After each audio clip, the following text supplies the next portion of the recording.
రాష్ట్రాన్ని సమైక్యంగానే ఉంచాలని సమ్మె మోగించిన ఏపీ ఎన్జీఓలు జాతీయ స్థాయిలో ఒత్తిడి పెంచేందుకు సమాయత్తమవుతున్నారు.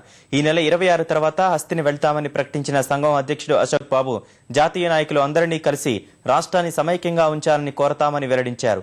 స్టాంపులు రిజిస్ట్రేషన్ల శాఖ ఉద్యోగులతో కలిసి ముఖ్యమంత్రి కిరణ్ కుమార్ రెడ్డితో సమావేశమైన అశోక్ బాబు రాష్ట్రంలో ఎక్కడి నుంచైనా ఆస్తులు రిజిస్ట్రేషన్ చేయించుకునే అవకాశాన్ని కల్పిస్తూ తీసుకున్న నిర్ణయం అమలును వాయిదా వేయాలని కోరారు. హైదరాబాద్ లో సమైక్యాంధ్ర సభ పెట్టడం తప్పైతే రాష్ట్రాన్ని విభజించాలనే నిర్ణయం కూడా తప్పేనని వ్యాఖ్యానించారు.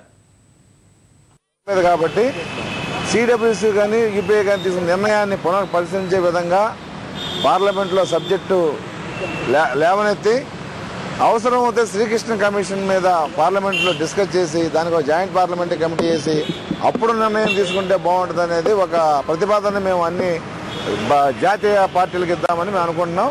ఏదైనా అవకాశం ఉంటే ఆంటోనీ కమిటీకి కూడా మా రిప్రజెంటేషన్ ఇద్దామని అనుకుంటున్నాం.